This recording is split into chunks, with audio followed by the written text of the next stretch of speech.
শাহ আউলিয়া আলহাজ হযরত মাওলানা শাহ সুফি সৈয়দ হুজুর হামিদুল্লাহ কুদ্দুসাল্লাহু সিররুহুল আজিজ হুজুর পাকের 18তম মহাপবিত্র উরুস শরীফের এই পর্যায়ে পবিত্র কালামে পাক থেকে তেলাওয়াত। আর পবিত্র কালামে পাক থেকে তেলাওয়াত করছেন আন্তর্জাতিক খ্যাতি সম্পন্ন কারি, বিশ্বনন্দিত কারি, বাংলাদেশ কারি সমিতির সম্মানিত সভাপতি আলহাজ হযরত মাওলানা হাফেজ কারি মোহাম্মদ জহিরুল ইসলাম।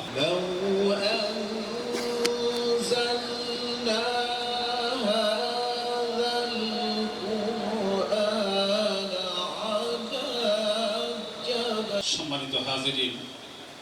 এ দরবার শরীফের নবাবগঞ্জের নিশিন আলা হযরত কর্তৃক আয়োজিত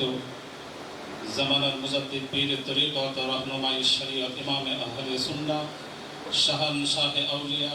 আলহাজ হযরত মাওলানা শাহ সুফি সৈয়দ হুজুর হামিদুল্লাহ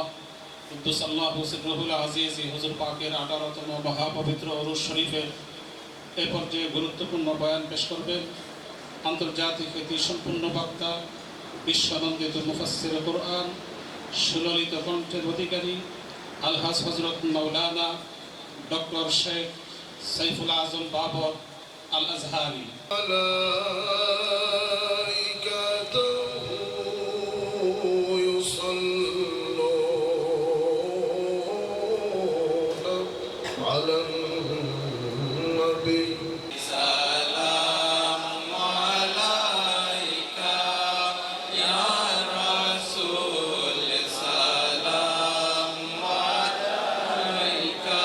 মুহাম্মাদুর রাসূলুল্লাহ ওয়াল্লাযিনা মাহু আশিদ্দাউ আলাল কুফার রুহামাউ বাইনাহুম তারাহুম রুকআন সুজদান ইয়াবতাগুনা ফাদলাম মিনাল্লাহি ওয়া রিদওয়ান লা হাওলা ওয়ালা কুওয়াতা ইল্লা বিল্লাহিল আলিয়্যিল আযীম। আল্লাহুম্মা বাল্লিগ সাওয়াতানা নূরা মা তারা হাদিয়াতান ওয়াসিলাতান লা উসালা